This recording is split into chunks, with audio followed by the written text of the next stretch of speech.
हमारी सरकार बनी तो युवाओं को रोजगार की बहार। राजगंज उच्च विद्यालय मैदान में मध्य प्रदेश के केंद्रीय कृषि मंत्री और झारखंड विधानसभा चुनाव के प्रभारी शिवराज सिंह चौहान ने टुंडी प्रत्याशी विकास महतो के पक्ष में जनसभा को संबोधित किया। उन्होंने 20 नवंबर को टुंडी के मतदाताओं से वोट डालने की अपील करते हुए कहा कि झामुमो की सरकार ने पिछले 5 सालों में केवल लोगों को लुभाने वाले झूठे वादे किए हैं और किसी भी मामले में जनहित में काम नहीं किया। शिवराज चौहान ने कहा, इस बार और नहीं चलेगा। भारतीय जनता पार्टी की सरकार आएगी और झारखंड के लोगों को रोजगार, शिक्षा, स्वास्थ्य और बुनियादी सुविधाएं मुहैया कराएगी। उन्होंने इंडिया गठबंधन द्वारा लागू की गई मैया सम्मान योजना की आलोचना करते हुए कहा कि यह केवल दिखावे की योजना है। उन्होंने दावा किया, अगर भारतीय जनता पार्टी की सरकार झारखंड में बनती है तो महिलाओं के लिए गोगो योजना लागू की जाएगी, जिसके तहत प्रत्येक माता बहन को 1000 रुपए की बधाई मिलेगी। इसके अलावा उन्होंने प्रधानमंत्री नरेंद्र मोदी द्वारा लागू की जा रही आवास योजना का समर्थन किया, जिसमें हर नागरिक को आवास मिलेगा, चाहे वह किसी भी वर्ग से हो।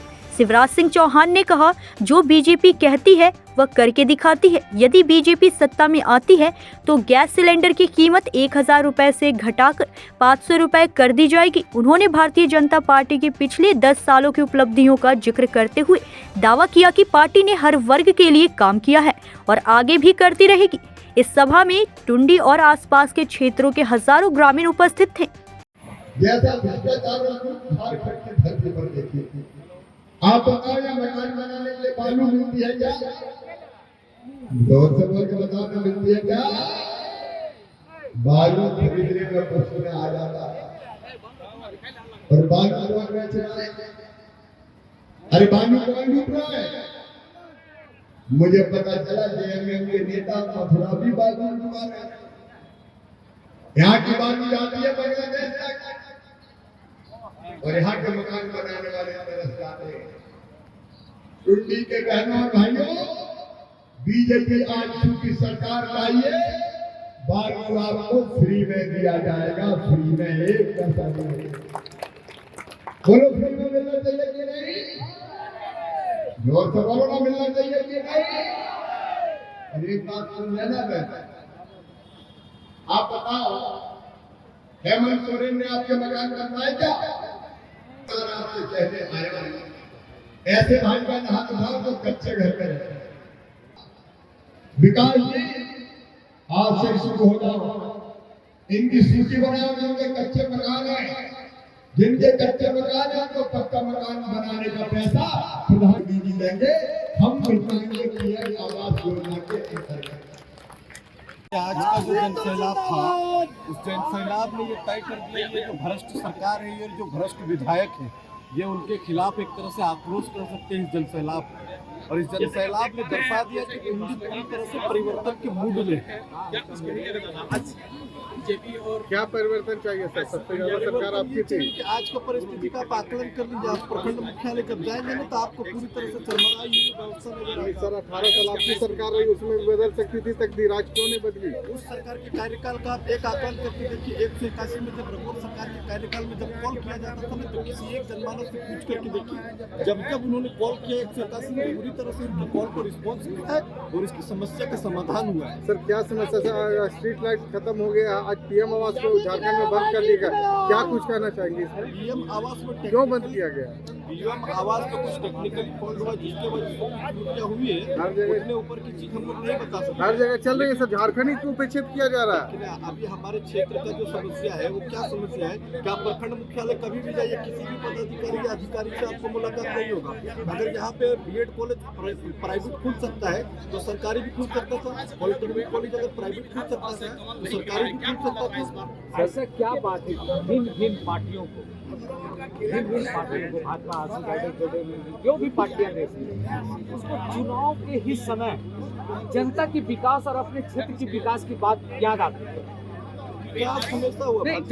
चुनाव के ही समय क्यों? नहीं, चुनाव से पहले भी तो जब भारतीय जनता पार्टी की सरकार एनडीए गठबंधन की जब सरकार रहती है उस टाइम का आप आकलन कीजिए। पारसनाथ एक्शन प्लान के तहत एक योजना बनाया गया था रघुवर सरकार के कार्यकाल में। तो पूरे टुंडी को आप भ्रमण करने का काम कीजिए। जहाँ भी रोड आपको मिलेगा टॉप मॉडल का रोड मिलेगा, मतलब जो 3 लेयर के जो रोड बने हैं, आप मच्छेदार चले जाइए, आप टुंडी चले जाइए, टुंडी चले जाइए, जहाँ भी जाइएगा आपको 3 लेयर का रोड मिलेगा। लेकिन उसके बाद आपको पिछली सरकार का देख लीजिए और रघुवर सरकार के कार्यकाल को देखिए, बेहतर कहीं ना कहीं उससे बेहतर प्रयास हुआ है और बेहतर विकास हुआ है। फिक्स आज के सभा के बारे में क्या होगा?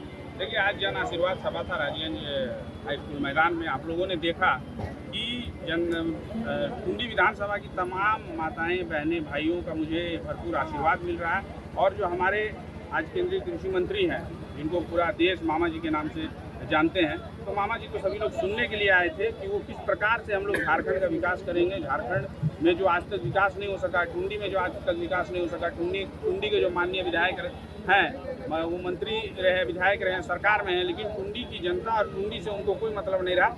उन्होंने सिर्फ और सिर्फ अपना विकास किया। तो उन सब चीज़ों को, बातों को हम लोगों ने रखा और आपने देखा कि माताएं, बहनें सब लोग खुश हैं, क्योंकि टुंडी में भारतीय जनता पार्टी का जो उम्मीदवार है, टुंडी का एक बेटा है, एक आम किसान का बेटा है। तो सब लोग चाहते हैं कि टुंडी का इस बार बेटा चुनाव जीते और टुंडी का दर्द टुंडी का बेटा ही समझ सकता है। तो हम लोग मिलकर टुंडी का विकास करें। टुंडी विधानसभा में किस मुद्दे को लेकर के जा रहे हैं आप? टुंडी में सभी मुद्दे हैं। माननीय विधायक ने यहाँ शिक्षा का आप हाल देख लीजिए। शिक्षा आज के डेट में माननीय विधायक को लोग शिक्षा माफिया बोलते हैं, क्योंकि हर तरफ उनका college, engineering college, polytechnic college, school सब मिलेगा। लेकिन जो सरकारी स्कूल की व्यवस्था है उसको उन्होंने बद से बदतर कर दिया। आज स्वास्थ्य की भी वही स्थिति है। बिल्डिंग तो आपको बहुत सारी मिल जाएंगी, लेकिन उसमें डॉक्टर की कहीं भी कोई व्यवस्था नहीं है। आप देख लीजिए, युवा जो पलायन कर रहे हैं उसका कहीं कोई व्यवस्था नहीं है। आज के डेट में आप जान रहे होंगे कि यहाँ के सबसे ज़्यादा युवा पलायन। विधानसभा में तो चांची झील जैसा पर्यटक क्षेत्र है, मां लिलोरी मंदिर जैसा पर्यटन क्षेत्र है। टुंडी में कई ऐसे जगह हैं जहाँ पे हम लोग बेहतर पर्यटन के क्षेत्र में कार्य कर सकते हैं, जहाँ यहाँ वहाँ के मामा जी माँ इसमें 2 माँ का प्यार। और जहाँ से वो मुख्यमंत्री रहे, उन्होंने स्पष्ट तौर पे कहा कि लाडली बहना योजना उन्होंने शुरू किया था। मातृशक्ति के लिए वो हमेशा काम कर रहे हैं। अभी उन्होंने बताया कि अगर हमारी सरकार बनती है तो पहले कैबिनेट में जितने भी रिक्त पद हैं सरकारी पदों पे, उसकी हम लोग नियुक्ति करेंगे। उन्होंने अभी बताया कि जो हर माह जो राशि मिलनी है गोगो दीदी योजना के तहत 2100 रुपया, वो किस प्रकार से खाते में जाएगी। उन्होंने कहा कि यहाँ का जो ज्वलंत मुद्दा है कि राजगंज को प्रखंड बनाने का, तो मामा जी ने अपने स्वर में खुद कहा कि हम लोग राजगंज को प्रखंड बनाने का भी कार्य करेंगे। तो और यहाँ कुछ नहीं चाहिए। हम भारतीय जनता पार्टी और मामा जी पूरे तरह से टुंडी के विकास के लिए विकास के साथ है। लगता है कमल जीतेगी तो क्या करेंगे जनता के लिए? भारतीय जनता पार्टी के बारे में आप लोग सभी जानते हैं कि भारतीय जनता पार्टी जो कहती है वो करती है। तो भारतीय जनता पार्टी अपने पंचप्रण में कहा है कि जैसे पहले हम लोग गोगो दीदी योजना को पहले ही कैबिनेट में करेंगे। जैसा नहीं कि हेमंत सोरेन का आपने देखा कि 4.5 साल कुछ नहीं किए, जब चुनाव हुए तो 2 महीना के लिए वृद्ध लोगों का पेंशन रोक दिया गया और मैया सम्मान योजना लाया है। लेकिन भारतीय जनता पार्टी ऐसा नहीं करेगी। भारतीय जनता पार्टी की सरकार बनते ही पहली कैबिनेट में गोगो दीदी योजना चालू हो गया। युवाओं के लिए जो स्नातक से ऊपर पढ़ने वाले हैं, चाहे स्नातक करने वाले, उसको प्रति माह 2000 रुपया दिया जाएगा। इसी तरह हम लोग का पंचप्रण है वो भारतीय जनता पार्टी की सरकार बनते ही पहली कैबिनेट में सब पारित होगा। आपका नाम? निवास तिवारी, तोपचांची प्रखंड अध्यक्ष, भारतीय जनता पार्टी। गोमो से सबिता बर्नवाल की रिपोर्ट।